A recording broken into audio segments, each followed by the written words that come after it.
बलोचिस्तान में जाफर एक्सप्रेस पर हमला नाकाबिले माफी जुल्म करार। हमले के जिम्मेदारों और सहूलतकारों को खत्म कर दिया जाएगा। रियासत गद्दारों का पूरी ताकत से मुकाबला करेगी। शहदा की कुर्बानियां रायगा नहीं जाएंगी। वज़ीर आज़म शहबाज शरीफ का कोयटा में अमन ओमान से मुतालिक इजलास में इज़हार ख्याल। कहा, तालिबान से रिश्ता जोड़ने वालों की वजह से आज हम ये दिन देख रहे हैं। कौम को दोस्तनुमा दुश्मनों को पहचानना होगा। जाफर एक्सप्रेस हमले पर एक टोला मुनज़्ज़म अंदाज में इंतशार को हवा दे रहा था। सवाल यह है, दहशतगर्दी के नासूर ने दोबारा सर क्यों उठाया? साबिक हुकूमत ने जेलों में कैद हजारों तालिबान को आज़ाद किया। कहा, दहशतगर्दी से निपटने के लिए खैबर पख्तूनख्वा को 600 अरब रुपए दिए गए। देखना होगा कि इतनी खतीर रकम कहाँ खर्च हुई। पाकिस्तान ऐसे किसी दूसरे हादसे का मुतहम्मिल नहीं हो सकता। वज़ीर आज़म शहबाज शरीफ और army chief general Syed Asim Munir का CMH कोयटा का दौरा। जख्मियों और मुतासरा खानदानों से मुलाकात की।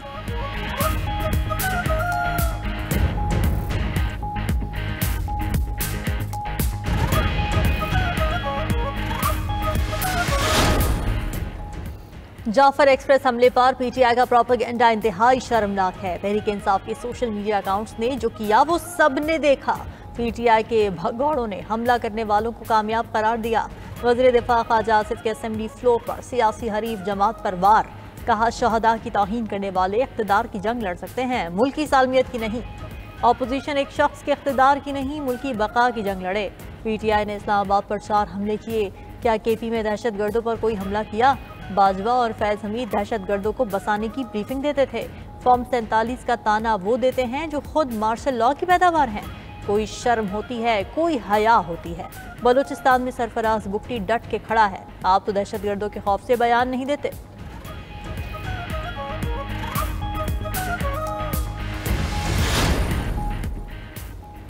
कोई शर्मो हया होती तो वज़ीर दिफा मुस्ताफ़ी हो जाते। PTI रहनुमा सद कैसर का वज़ीर दिफा पर जवाबी बात।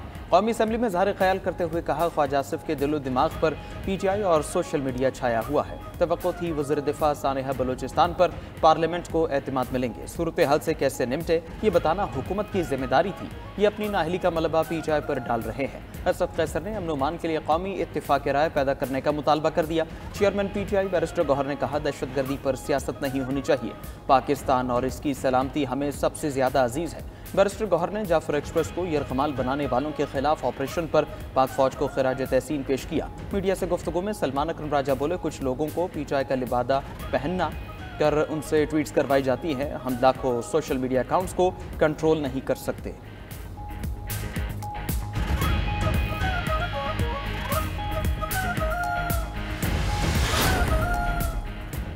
पाकिस्तान में रियासत के अंदर रियासतें बन रही हैं। हमारी सियासी जमातें वक्त के मुताबिक किरदार अदा नहीं कर सकी। हमें नेशनल एजेंडा वज़ा करना होगा और नेशनल एक्शन प्लान पर नजरसानी करना होगी। MQM पाकिस्तान के रहनुमा फारूक सत्तार का कौमी असम्बली में इज़हार ख्याल। कहा, सिंध में बदतरीन हुक्मरानी है। दहशतगर्दी और लॉ एंड ऑर्डर की सूरत हाल हमारे सामने है। बलूचिस्तान से भागने वाले दहशतगर्दों की पहली जगह कराची होगी। वज़ीर आज़म मामले पर एक ऑल पार्टीज कॉन्फ्रेंस बुलाएं। नेशनल एक्शन प्लान के कुछ निकात पर अमल नहीं हुआ। सदर जरदारी की तकरीर के मुताबिक सिंध को मॉडल बनना चाहिए। पूरा सूबा एडहॉकिज्म पर चलाया जा रहा है।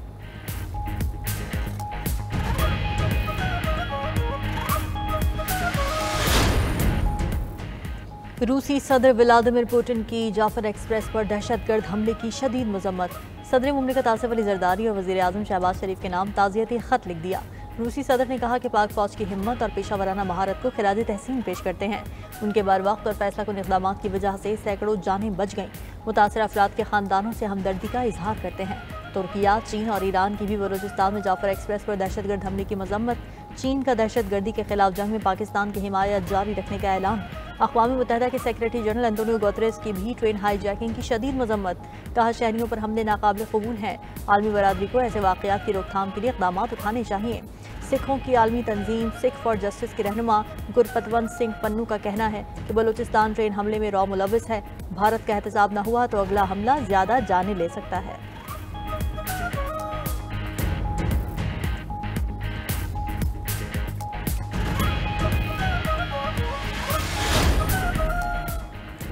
IMF ने पाकिस्तान से एक बार फिर डू मोर का मुतालबा कर दिया। हुकूमत पर आमदन बढ़ाने और अखराजात कम करने पर जोर। IMF से मुज़ाकरात में वफाकी हुकूमत ने इजाफी आसामियाँ ख़त्म करने की यकीन दहानी करा दी। राइट साइजिंग के जरिए 1.5 लाख आसामियाँ ख़त्म की जाएंगी।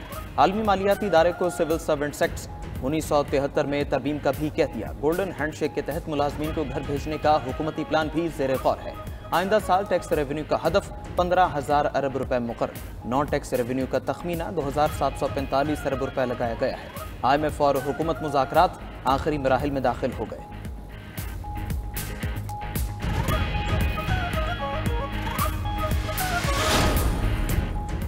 नेट मीटरिंग के जरिए बिजली खरीदारी की कीमत मुकर्रर। बिजली खरीदारी की शरह 10 रुपए फी यूनिट मुकर्रर कर दी गई। वज़ीर ख़ज़ाना मोहम्मद औरंगज़ेब की ज़ेर सदारत काबीना की इख्तिसादी राब्ता कमेटी के इजलास में नेट मीटरिंग क़वानीन में तरमीम की मंजूरी। मौजूदा नेट मीटरिंग सारिफीन के मुआहदे पुराने निर्खों के मुताबिक रहेंगे। दरामद और बरामद शुदा यूनिट्स की बिलिंग अलग अलग होगी। सोलर पैनल की कीमतों में कमी से नेट मीटरिंग सारिफीन में इजाफा हुआ। दिसंबर 2024 तक नेट मीटरिंग सारिफीन ने ग्रिड सारिफीन पर 159 अरब रुपए का बोझ डाला। 2034 तक ग्रिड सारिफीन पर 4,240 अरब रुपए का बोझ पड़ने का खदशा है। चोलिस्तान कैनाल समेत 6 नहरों की तामीर गैर कानूनी करार। सिंध असम्बली में नई नहरों के खिलाफ करारदाद मुत्तफ़िक़ा तौर पर मंजूर कर ली गई। वज़ीर आला मुराद अली शाह ने ऐलान किया कि सिंध के अवाम अपने पानी के हुकूक पर समझौता नहीं करेंगे। पानी की गैर कानूनी तकसीम के खिलाफ अवामी मुज़ाहमत की जाएगी। सिंध के पानी के हुकूक छीनने की हर कोशिश का भरपूर जवाब दिया जाएगा। कैनाल मनसूबे के खिलाफ सिंध ने CCI में एतराज़ जमा करवाया है। CCI की जब तक मीटिंग नहीं होती कैनाल नहीं बन सकती। जिम्मेदारी से कहता हूँ कि किसी कैनाल पर कोई काम नहीं चल रहा। विफाक को पता है कि नई कैनाल कभी नहीं बन सकती। विफाक सिर्फ सिंध को तंग करने के लिए कैनाल की बात करता है।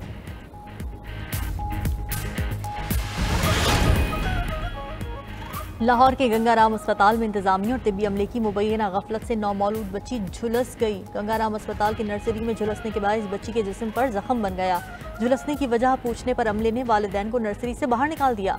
बच्ची के वालिद ने इल्ज़ाम लगाया कि तिब्बी अमले की गलती से इंक्यूबेटर मशीन का दर्जा हरारत ज़्यादा हो गया, इसकी वजह से बच्ची का जिस्म जल गया। अमले से वजह पूछी तो बदतमीज़ी करके बाहर निकाल दिया। वज़ीर आला पंजाब मरीम नवाज का नौमौलूद बच्ची के झुलसने का सख्त नोटिस सेक्रेटरी हेल्थ से रिपोर्ट तलब कर ली। कहा वाक़े की तहकीकात की जाए, गफलत साबित होने पर सख्त कार्रवाई अमल में लाई जाए।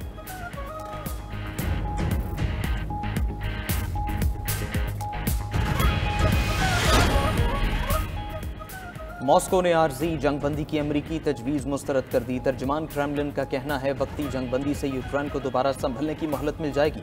मुशीर अमरीकी कौमी सलामती माइकल वॉल्ट्स ने रूसी हुकाम को फ़ोन करके आर्जी जंगबंदी पर राज़ी करने की कोशिश की थी।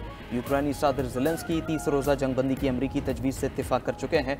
अमरीकी सदर ट्रंप का कहना है रूस जंगबंदी पर राज़ी ना हुआ तो ये दुनिया के लिए इंतहाई मायूस कुन लम्हा होगा। व्लादिमीर पुतिन से मिलना या उनसे बात करना पसंद करूँगा। हमें यूक्रेन जंग को तेज़ी से ख़त्म करना होगा।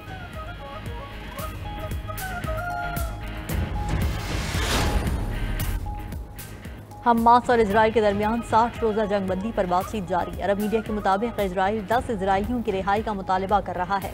गाजा में इजरायली फ़ौज की फायरिंग से फुटबॉलर हमदान पश्ता शहीद। ड्रोन हमले में 7 फ़लस्तीनी शहीद, मुतादिद ज़ख्मी। दूसरी तरफ गाजा की पट्टी में मुकम्मल नाकाबंदी 12वें रोज़ में दाखिल हो गई। इजरायली फ़ौज खाने, ईंधन, अद्वियात समेत कोई इमदाद गाजा में जाने की इजाज़त दे रही है। ट्रंप ने फ़लस्तीनियों को गाजा से निकालने के बयान पर यू टर्न ले लिया। ओवल ऑफिस में आयरिश वज़ीर आज़म के साथ मुलाकात के मौके पर गुफ्तगू करते हुए अमरीकी सदर ने कहा कि कोई भी फ़लस्तीनियों को गाजा से बेदखल नहीं कर रहा।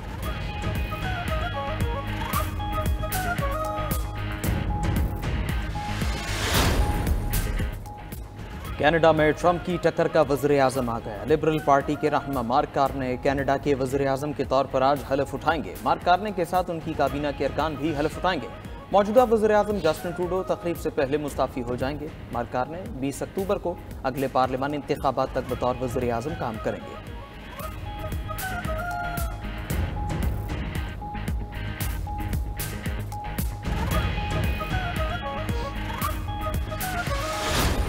रमज़ान मुबारक की पुर नूर सातों में रहमत रमज़ान के नशरियात जारी। 92 न्यूज़ की खुसूसी इफ्तार ट्रांसमिशन में 12वें रोज़ का मौजू जादू टोना और जाली आमलीन था।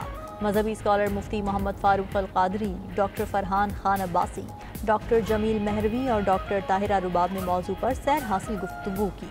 नशरियात के दौरान हम्दो सना और दुरूद व सलाम की सदाएं भी बुलंद होती रहीं।